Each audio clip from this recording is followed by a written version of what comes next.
I can't take anymore. I can't take anymore, Zaina. Do you notice how the leaders pushing that, Democrats lost because of woke and everyone's fleeing the Democratic Party because of woke are all fucking billionaires and millionaires and cocktail crowd, limousine liberal assholes? Well, the problem they have to deal with. He's like, at my cocktail parties, everyone is so concerned that their children don't feel like they can speak up while at university. Is that? Hey, it's Jordan. I am in Flint, Michigan, East Palestine, Ohio, Tumwa, Iowa. Please support the only independent outlet on the ground covering what the corporate media covers up. If you filter the statistic to include as unemployed people who can't find anything but part-time work or who make a poverty wage, roughly $25,000, the unemployment percentage is actually 23.7%. In other words, nearly 1 of every 4 workers is functionally unemployed in America today. Hardly something to celebrate. Zaina, let me repeat that for those in the back. If you filter out the statistic to include as unemployed people who can't find anything but part-time work, I would include in their gig work, but okay. If you filter can't find anything but part-time work or who make a poverty wage, roughly 25,000, the unemployment is actually 23.7%. Colin, the graphic, what was the unemployment rate during the Great Depression? 25%. So 1933, 25%. I'm just going to round this to 24%. I'm not good at math, but that's pretty close to Depression levels. And frankly, there's a lot of people, maybe they don't consider themselves part-time, but they're what they call permalance, so permanent but freelance without benefits, gig workers, seasonal workers. There's a lot more not full-time workers than there were in 2001, which is the beginning of what they started looking at. And this is what I've been screaming forever. And it's politicians on both sides. Bush lied to you. Obama lied to you. Trump lied to you. Trump is obviously lying now. And Biden lied to you. The economy hasn't been strong really in this country and it was never strong for all of us. I mean, maybe the 1960s, early 70s was the last time, but those are staggering numbers. And gee, if a politician ran on that, if a politician told the truth about how we're at depression levels of unemployment, that might resonate with some folks, Zaina. Every POTUS that runs and every party always uses the Bureau of Labor and Statistics number. The irony with that is that if you go to the Bureau of Labor and Statistics website, they are very clear. This is a very limited look. Here are all the things that we do not include. And in fact, there have been leaders within the Bureau of Labor and Statistics that had been wanting to apply more metrics to the evaluations for what is unemployment, just like Politico did here, but they've been stopped every time. So, they're well-intentioned, I believe, at the department, but they don't look at anyone who is, for instance, once you're laid off for 6 months or you're out of work for 6 months, it stops tracking you. So if you are unable to find a job, or if you have a very part-time gig, that'll put you under part-time, but it will list you as employed. You may be in their underemployed section, but you can work 5 hours a week and be considered employed according to their metrics. And that's why it's so off. And then temp agencies have been legalized when there were limits on temp agencies. So a lot of jobs that are in the marketplace right now, other than gig work, other than companies hiring people in contract work positions when they're actually employees and would fall as employees under the labor law, because that is not, there is no metric to really, there is no institution that's really there to police that right now. And now that temp agencies are legal, you see all these temp agencies that are placing these temp hires. The agencies are charging the companies, what, $25, $30 an hour, and they're paying the employees 10, 11, 12 to do the hiring and the HR.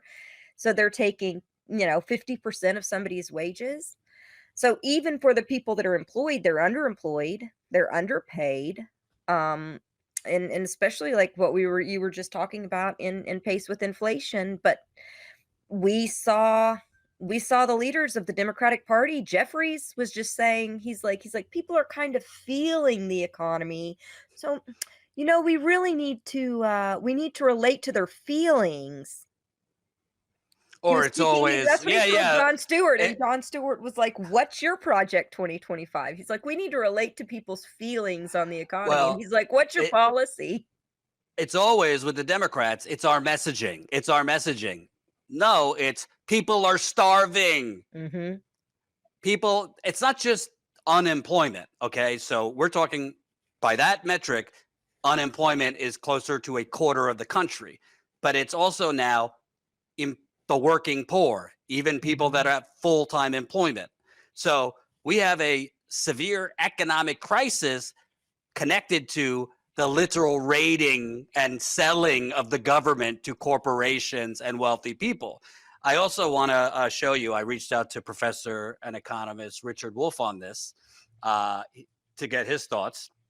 He told me Ludwig, the author, is right to beat this drum again, and perhaps especially now. Economists have long known, or maybe I should better say, left of center economists, that for many analytical purposes, the official unemployment number is inadequate. He's a little too nice. I'd say bullshit, but he said inadequate.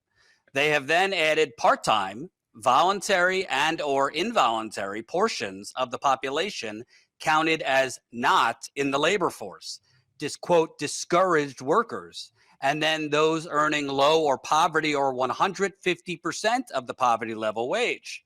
Ludwig uses that large literature to craft this political piece. But what I found best about the piece was the title. I repeatedly also railed against the crude arrogance that led so many, especially Democrats, to insult the people's ignorance rather than ask why Biden Harris followers might have a different take on the economy than millions of citizens. So that's from a pretty, well-known economist. And he's been saying forever, yeah, it's much worse than Yeah. both parties are telling you. And it kind of makes sense. I mean, look at the numbers. This Unusual Whales tweeted this out the other day. This is from Oxfam. The richest 1% of people now own nearly 45% of all wealth, while 44% of humanity are living below the World Bank poverty line of $6.85 per day. We know, Bernie's, 1% own 90% of everything. The homelessness has exploded in this country. It rose, I believe, 13% last year. I've been saying, yeah, inflation has been bad the last few years, but there's been a 40-year inflation called gentrification, which Yeah. I call economic terrorism. So I'm not surprised the media isn't covering this. And, yes, there's a lot of crazy shit Trump is doing. We're going to get to some of it. But it's kind of a blinking red lights emergency that the wealthiest country on earth, real employment. And this is not like, the World Socialist website. This is Politico. That Politico is saying real unemployment is 1 out of 4 workers. Well, one thing the article 25%. And I want to just show 2 responses to this that say it all. And I don't even need to know where these people live. They definitely, for the most part, are probably limousine liberals living in a nice city. But I want to, Matt Darling responded to this. I don't know who he is, but he says he's just some guy. The article claims that instead of looking at the unemployment rate, we should be looking at unemployment plus people working part-time plus people making less than $25,000. It does not note that their preferred metric is also at all-time lows. Will Stancil, who is a big Biden bro, he Oh said gosh, that guy. he says, yes, if you redefine unemployment to include groups with employment, yes, but they're barely fully employed. They're mostly part-time. Anyway, if you redefine unemployment to include groups with employment, then the unemployment rate gets much higher.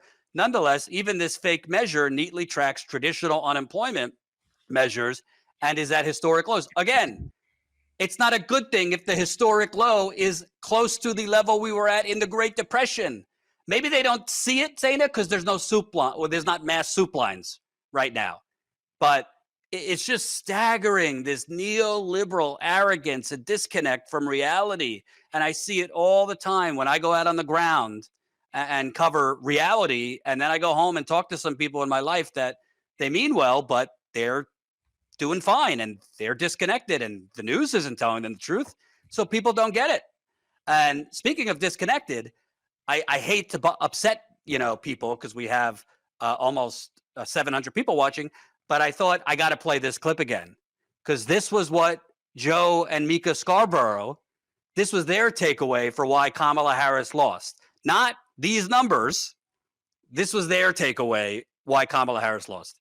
Because you have that stacked on top of what happened on college campuses this fall, stacked on top of what's been happening on college campuses over the past 4 or 5 years. I have said this on the air, and every time I've said it, people said, oh, you're just saying that because you're a white conservative. No, I'm just saying it because every Democrat that we have ever sat down with dinner with over the past 5 years who have kids that go to colleges say their kids are afraid to speak in class because they'll be canceled. Let me say that again. And they're all Democrats. Everybody that we've had dinner with, if they have a kid in college, you can go, how the Red Sox going? Yeah, fine. Yeah. Sitting there eating. Oh, beautiful day today, wasn't it? Yeah. My daughter at University of Virginia, she's afraid to raise her hand in class because if she says something that's politically incorrect, she will immediately be canceled. She'll be shunned from class. She'll be destroyed in social media by noon. So they just sit in class quiet. Now, I can't take it anymore. Zaina.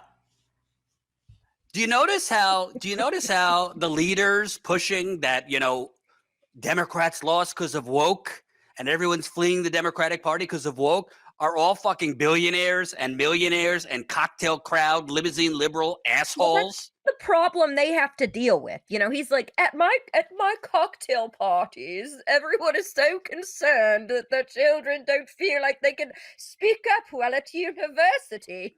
Because that's what they have to worry. He's like, oh, it's a beautiful day outside. Yes. Oh, but the world is traumatic and there's so many problems and it's woke. Colin, can we take a poll?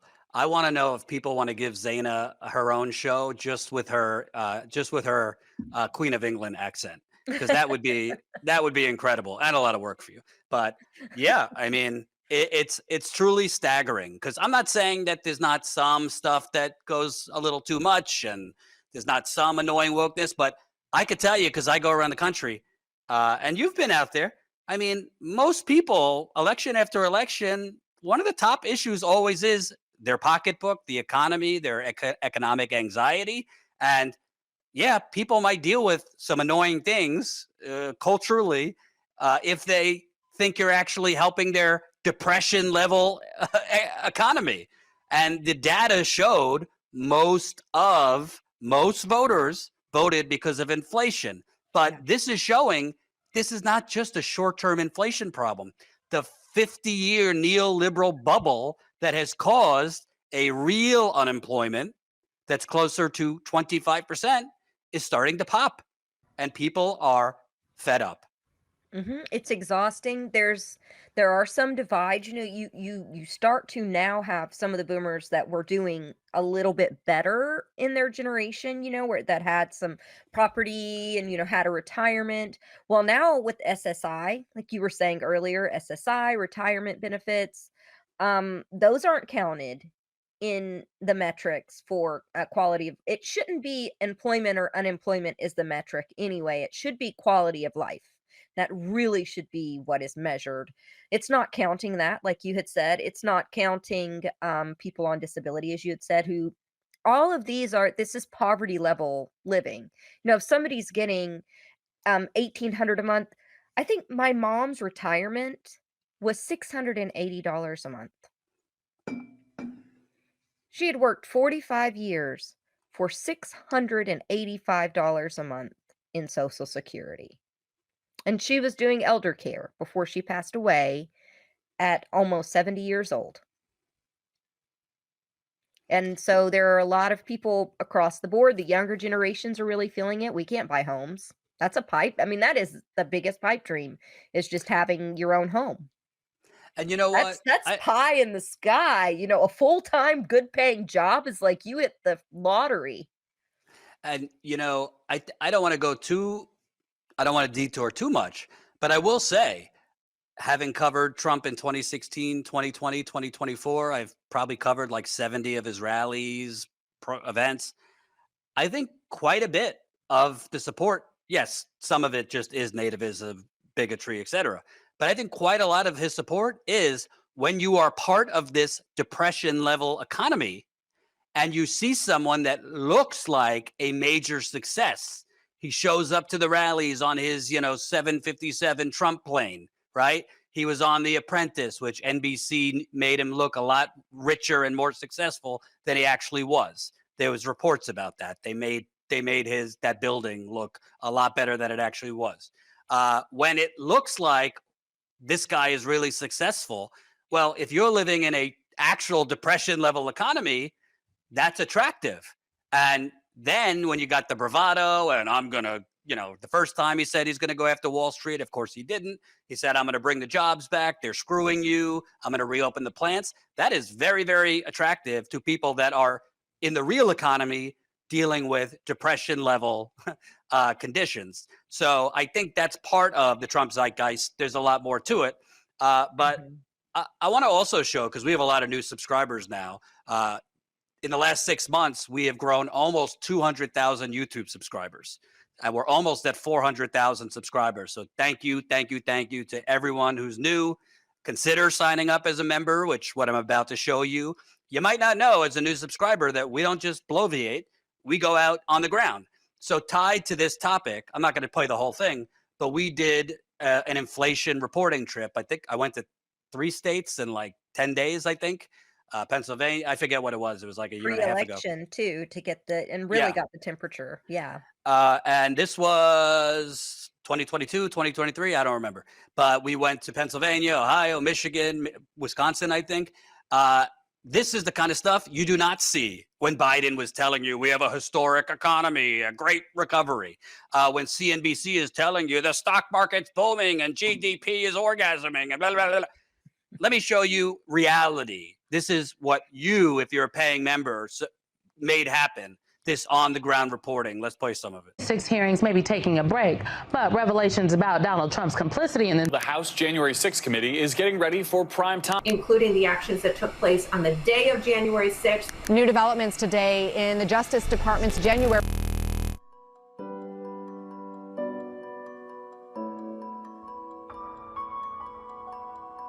Just everything's rising. When I first got my car, it's a 2016.